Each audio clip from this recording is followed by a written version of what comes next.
Five Nights at Freddy's, Clawmarks, Chapter 10. Max tried to adjust his blurry vision, shaking his head a few times. When he tried to rub off some warm, gushing liquid pouring down his face, he found that his hands were tied behind his back. Max appeared to be bleeding, as the liquid dripped down to the floor in a bright red. His body was drenched in sweat, and he was shaking so much he nearly fell over from his sitting position. After a few glances around, he remembered he was sitting still in the supply closet. He knew he must escape. Max nudged the broom down with his foot, making it fall. Then he grabbed the sharp handle and angled it over his bonds. Soon the ties broke. Carefully standing up, Max summoned all the courage he had left and poked his head out of the closet, looking for any danger. Finding no possible threats, he was about to make a beeline for the entrance when he heard screaming. This sounded like the screams of children. Kids? Here and at this time of the night? No, it couldn't be possible. Max was going to ignore the sounds when they came again. They were real. Was Afton at it again? Against his better judgment, Max ultimately decided to fight the Purple Man to save the children. Even if he died protecting them, it wasn't like he had anything left to lose. And anyways, he'd give the man a run for his money, broken arm or not. Max was tired of running away. If he was to die, he would die a hero. But first, he had to make it through the pizzeria alive. He was those kids' only hope. Taking a deep breath, Max held his hurting arm and walked off into the darkness. This probably would have been the end of both Tommy and Max, if it hadn't been for the bravery of a certain ex-security guard. Jeremy Fitzgerald just happened to be passing Freddy Fazbear's Pizza from his new place of work when a squad car caught his eye. The man stopped, jumped out, and ran to the pizzeria's entrance. Clay was talking to an old lady wearing a nightgown. She was pleasantly plump, with round rosy cheeks and a distressed look about her face. "They've run off from my orphanage," she was crying, "and I can't find them anywhere." She seemed frantic, almost hysterical with fear. Jeremy waved Clay. "Hey, Burke," he said. Clay turned to look at him. "Jeremy, what's going on?" he asked. The guard looked at him sideways. "Max, did he ever come out?" The cop seemed alarmed. "No," he said. "He insisted that he could do this alone. Oh, I should never have listened to him. And now I've gotten word that there could be children in the building as well." Jeremy gasped. "Clay, listen to me," he said, trying to find the right words. "I have to go in after him. But before you stop me, may I make a proposition for you?" Clay didn't seem amused. He asked, "You know bribery of a police officer is against the law, right, Jeremy?" The guard continued. "If Afton's in there, I have the right training needed to take him down. Meanwhile, if Max is still all right, which I honest to God believe he is, he can lead the children out to you." Clay was about to protest, then he stopped himself and thought it over. "And what about Afton?" Jeremy gave him a firm look. "Shoot him," he said, before heading to the front doors. Clay called, "Just be careful." After what he had been through here once upon a time, Jeremy didn't need to be told twice. He switched on his flashlight, aiming it low so as not to attract unwanted attention. He slowly swept his beam around the dining area, bringing it across the stage curtains in Pirate's Cove. The lights revealed neither character or child. "Max?" he whispered as loud as he dared. He peeked around every corner he came across, often looking behind him to make sure something or someone wasn't sneaking up on him. His hand shook a little, and his heart was thumping harder by the minute. The guard's flashlight flickered unexpectedly, making him jump. "Please, no," he grunted, jostling it a little. The beam came back on, and when it did, it hit Freddy in the face. Jeremy doused the lights and hid back around the corner, sinking to the floor in horror. He held his breath, hoping the Amtronc bear didn't see him. Freddy stomped past, snarling, yet unable to pinpoint Jeremy's location. Bonnie and Chica followed. The bear warbled something along the lines for them to split up before taking off in the opposite direction. It was a matter of time before they found Max, so Jeremy knew he had to get to his friend, and quickly. He turned on his light and kept walking. Above him, he heard scratching noises. Was there another Amtronc in the vents? But the toys had all been scrapped, so how could... Pain shot up the guard's arm as something swung past it, tearing off some flesh. Jeremy whirled around. Foxy opened his jaws, eyes lit up, and screamed. Jeremy did an about-face and ran for his life down the halls. Foxy was right behind him, his hook swishing past the man's head several times and screeching and snapping. Already losing steam, Jeremy began to cry. Foxy didn't get tired like a normal human, so he was going to be caught. As he passed a corner, a pair of powerful paws grabbed him by the shirt and yanked him into the darkness. The animatronic fox flew by and skid to a halt, snarling in confusion. Jeremy didn't dare move as the other animatronic pushed him behind it. Foxy backtracked to where they were hiding, looking up at the shadowy figure in front of Jeremy. "Get out of here," it growled. "I can handle this." Foxy charged, but the figure grabbed him and lifted him into the air. "I said, get out of here," the animatronic snapped. Foxy was dropped to the floor, and he scrambled to his feet and took off. Jeremy switched his light on again. He didn't know what the hell he was looking at, but it was unlike any other animatronic he had ever seen. She seemed to be a bear, or at least an amalgamated version of one, with a fox tail and a rabbit snout. Her mismatched eyes narrowed to slits, and foam seeped from her mouth. The hybrid picked up Jeremy's injured arm, startling him. "Don't move," she commanded. "You're lucky Foxy didn't tear out your veins. Still, since we don't exactly have sewing supplies around here, I'm going to need to borrow your shirt." When he hesitated, she barked, "Just give it." Jeremy obeyed, too terrified to fight back.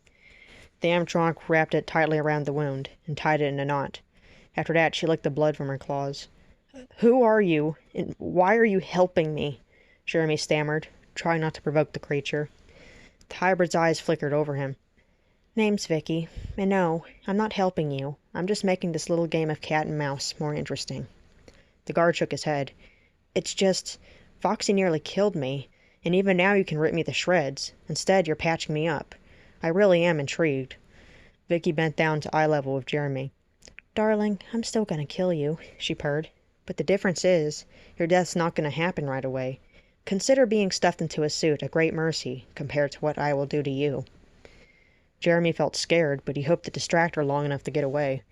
"So, you torture your victims?" he asked. Vicky huffed. "You don't think I don't know what you're doing? You're trying to preserve yourself for as long as possible. Pathetic, yet in some unforeseen way. Admirable." The guard tried again. No, it's just, I'm honored," he said. Vicky cocked her head. Jeremy lied. "Most people don't like the thought of death, but I'm obsessed with it. Torture, though, that's even better." Vicky breathed softly, examining him. "What are you saying?" she snarled. Jeremy continued. "I'm saying you're perfect. If I'm to die tonight, at least fulfill my wish. Hurt me before I perish, so that I may savor the feeling of blood loss as I go. A goddess like you won't kill me right away, and that's beautiful." Vicky got up in his face. "You're sick," she growled, glaring at him angrily. "If I put you first through a meat grinder, would you let me?" The dread had reached its highest peak, but Jeremy had to do this to save his friend. "Of course," he nodded. "No matter how much I scream, I won't struggle." Vicky didn't seem convinced at first, and the guard's hopes died. Then she smiled and placed a huge paw on his chest. "My, you have a strong heartbeat," she murmured. "I may just enjoy feeling it fade from your worthless body." Vicky pressed Jeremy against the wall, tail wagging. She didn't bother pinning him, so she must have believed his story. "Don't get weird or I will kill you," Vicky warned. "I'm not a masochistic person," Jeremy told her. "I just feel stronger through pain."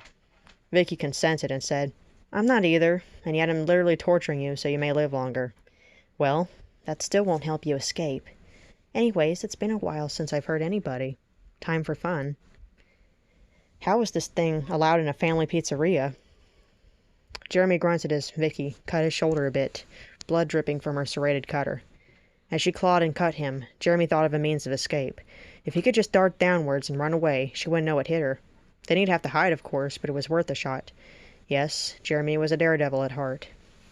Before he could put his plan into action, a loud growl from the hall startled them both.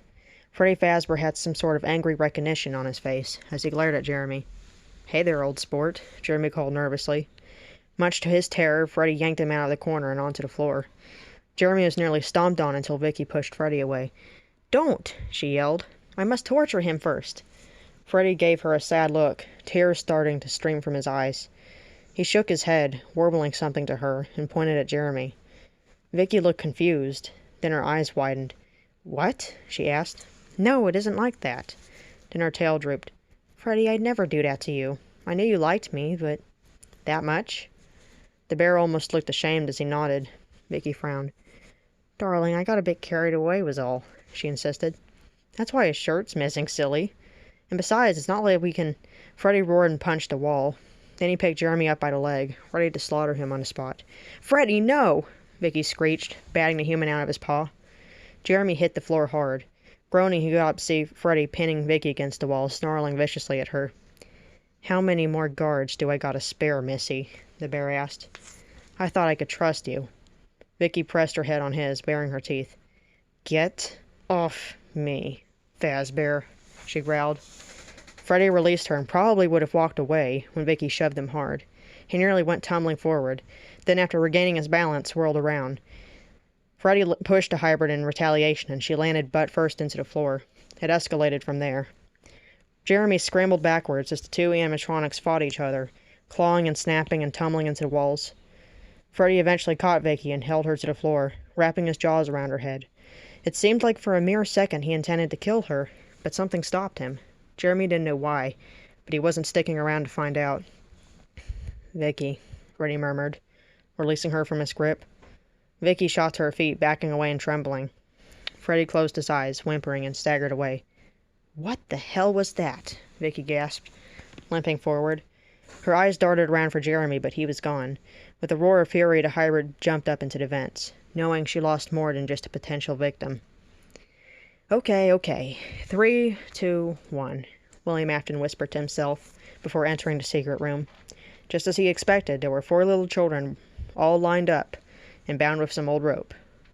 Will smiled, his yellow teeth showing. "Hello, kiddies. Are we having fun yet?" he exclaimed. "Help!" Tommy cried, struggling to get free. "Let us out of here!" Nate and the other bullies were just as traumatized as he was, so they didn't yell at him to shut up. Afton leaned up against the doorway, relaxed. His prey was going nowhere. "It's amazing, you know," he sighed. "Sometimes I wonder why I'm doing this, and then it hits me." He pulled out his shotgun. "I'm a natural-born killer, that's why." The children gasped as the man started loading the weapon, placing 2 bullets in at a time. The ammunition fell into the double barrel with small metallic clanks. William quickly brought the gun up, snapping the compartment closed. "Locked and loaded," he said. Suddenly he aimed it at Harry, who screamed. Afton only laughed and put it in the corner of the room. Will smiled and stooped down to where he was eye level with the children. "I suppose you met my little sidekick, huh?" he asked. The kids slowly nodded. "Vicky?" Tommy said, trying to stay calm. Afton wrapped an arm around the boy, making him jump. "Why, yes," he replied. "She's a personal favorite of mine. Has a way with kids like you. Lures them in with her cute look and friendly nature. Then she brings them back to me. I'll bet Vicky was a real sweetheart to you. But guess what? That was all an act." Warren snorted. "Yeah, we could tell." Afton stood up and went over to the entrance of the room, facing the kids with a hint of a glare in his eyes. "I've gotten away with murder many times before, and I will today," he said. "But before your untimely demises, we're gonna wait for our friends to show up to watch the bloodbath, too. Doesn't that sound fun?" Harry spoke up nervously. "Friends? Like the animatronics?" Afton impatiently shook his head. No. Like a certain security guard who couldn't leave things well enough alone. He's still in the building, and chances are your screams will lead him here. However, to make things slightly more unfair than they already are, I'll get Vicky to come tear him to pieces. It'll be one hell of a pizza party." Tommy felt anger well up inside him. "You're insane!" he shouted. "You won't get away with this." Will picked his gun up and slung it over his shoulder. "You aren't the first children I've murdered, and you most certainly won't be the last," the purple man answered. With that, the killer turned and walked out, closing the door behind him as he left.